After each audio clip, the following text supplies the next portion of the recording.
नमस्कार, उत्तर प्रदेश एक्सप्रेस देख रहे हैं आप और मैं हूं आपके साथ वर्षा। बुलेटिन की शुरुआत करेंगे लखनऊ से मिल रही इस वक्त की बड़ी खबर के साथ, जहां सीएम योगी आदित्यनाथ का आज वाराणसी, गाजियाबाद और दिल्ली का दौरा है। गाजियाबाद में दीक्षांत समारोह में छात्रों को सीएम डिग्री बांटेंगे। मुख्यमंत्री योगी आदित्यनाथ आज दिल्ली भी जाएंगे।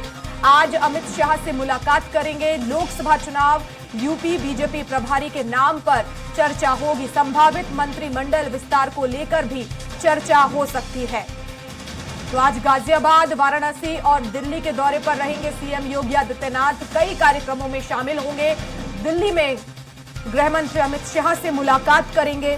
गाजियाबाद में दीक्षांत समारोह में शामिल होंगे, छात्रों को डिग्री बांटेंगे और उसके अलावा वाराणसी में भी कार्यक्रम में शामिल होंगे। और इस खबर पर ज्यादा जानकारी के लिए संवाददाता पवन सिंह हमारे साथ लाइव जुड़ गए हैं लखनऊ से। पवन जी, आज गाजियाबाद, वाराणसी और दिल्ली के दौरे पर है सीएम योगी आदित्यनाथ। कौन से महत्वपूर्ण कार्यक्रम और खासतौर पर दिल्ली में अमित शाह से मुलाकात करेंगे, क्या कुछ चर्चा होगी? जी वर्षा, बिल्कुल योगी आदित्यनाथ वाराणसी के 2 दिवसीय दौरे पर थे।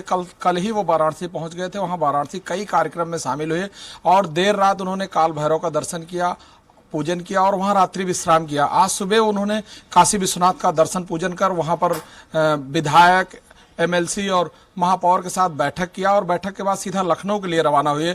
और लखनऊ से आज उनका कार्यक्रम गाजियाबाद जाने का है। गाजियाबाद एक कृष्णा इंजीनियरिंग कॉलेज में एक सिल्वर जुबली कार्यक्रम है, जिस कार्यक्रम में वो सम्मिलित होंगे और वहां दीक्षांत समारोह में छात्रों को डिग्रियां बांटेंगे। इसके बाद का उनका कार्यक्रम दिल्ली जाने का और दिल्ली शाम गृह मंत्री अमित शाह से उनकी मुलाकात होनी है।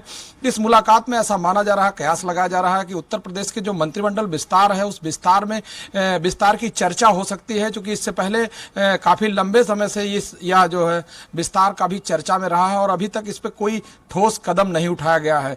इस बात को लेकर के पूरी उम्मीद है कि वहां आज गृह मंत्री से चर्चा होगी। इसके अलावा उत्तर प्रदेश प्रभारी के बदले जाने की संभावना है। उसमें नया कौन सा प्रभारी होगा, किस तरह की बात होगी। उत्तर प्रदेश बड़ा राज्य है, इसको लेकर के चूंकि 2024 का चुनाव सामने है, इसको लेकर के प्रदेश की जो भी गतिविधियां हैं, जो भी राजनीतिक जो है बदलाव है, उस पर बड़ा ध्यान दिया जा रहा है कि इसी तरह से कोई चूक नहीं होनी चाहिए कि 2024 के जो चुनाव है उसमें कहीं से कोई गड़बड़ी होने पाए। इन सभी चीजों को देखते हुए आज मुख्यमंत्री दिल्ली में रात्रि विश्राम कर सकते हैं। जी वर्षा। बिल्कुल पवन जी, लेकिन प्रभारी के तौर पर कितने ऐसे चेहरे हैं जो इस रेस में आगे हैं? देखिए, उत्तर प्रदेश बड़ा प्रदेश है, यहाँ पर कई नाम है, लेकिन अभी इससे पहले भाजपा की जो भी रणनीति होती है, बहुत पहले खुलासा हो पाना बड़ा मुश्किल होता है, लेकिन इससे पहले भी कई नामों की चर्चा थी। अभी यहाँ पर बिहार के जो है राधा मोहन सिंह को प्रभारी बनाया गया था, काफी लंबे समय से यहाँ पर प्रभारी रहे, उनका भी कार्यकाल काफी अच्छा रहा। लेकिन अब जो चुनावी वर्ष है 2024 का, वो काफी अहम माना जा रहा है। इसमें बहुत सारे कैंडिडेटों का चुनाव करना है। प्रदेश में कौन सा कैंडिडेट, किसको टिकट दिया जाए कि जो हमारी जीत का बड़ा परचम लहराएगा। इसमें इस समय जो मौजूदा सांसद हैं, उसमें भी बहुत सारे ऐसे सांसद हैं जिनको लेकर के पब्लिक में और क्षेत्र में काफी चर्चाएं हैं और दिल्ली तक की ऐसी बात है कि उन सभी के नामों को कुछ नाम चेंज करने हैं, जिनको लेकर के कल अहम फैसले लेने पड़ेंगे।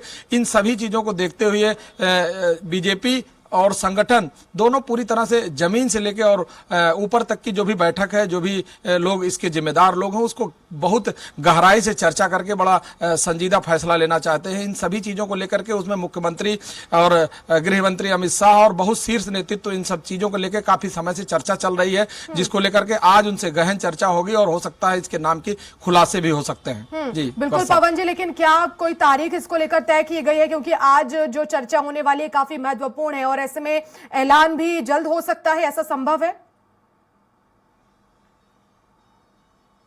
देखिए, सबसे पहले यह मामला पहले जब यहाँ पर नवरात्र का समय चल रहा था, उस समय काफी चर्चा हुई थी कि इस समय यहाँ पर मंत्रिमंडल के विस्तार को लेकर के काफी बाजार गर्म थे, लेकिन अभी तक कोई ऐसी तारीख नहीं आई है। अभी उसको लेकर के पिछले 1.5-2 महीने से जद्दोजहद चल रही है कि कौन नाम आएगा, किसको जो है मंत्री बनाया जाएगा और किन लोगों को। कुछ ऐसे नाम है जिनको मंत्री पद से भी निकालने जाने, मतलब उनको शिथिल करने की व्यवस्था है, ऐसा दिमाग में है, लेकिन अभी तक ये चर्चा नहीं हो पा रहा है कि किसी को मंत्री पद से हटाया जाएगा और किसको जोड़ा जाएगा। कई नए नाम सामने आ रहे हैं। अभी इससे पहले भी कई बार ओम प्रकाश राजभर और दारा सिंह चौहान का कई बार चर्चा हुआ है, लेकिन अभी तक चूंकि शीर्ष नेतृत्व कोई डिसीजन नहीं ले रहा, कोई निर्णय नहीं दे रहा है, इसको लेकर के काफी चर्चा होती रहती है। जब भी मुख्यमंत्री दिल्ली जाते हैं, किसी भी मीटिंग में या किसी भी कार्यक्रम में सम्मिलित होते हैं, तो ऐसी बात आने लगती है कि संभावना है कि मंत्रिमंडल का विस्तार होगा, लेकिन अभी तक कोई ऐसी बात, ठोस बात कोई सामने नहीं आई है। आज इस मीटिंग के बाद हो सकता है कोई तारीख या कोई बात सामने आ सकती है। जी वर्षा। बिल्कुल, बहुत शुक्रिया पवन जी तमाम जानकारी के लिए।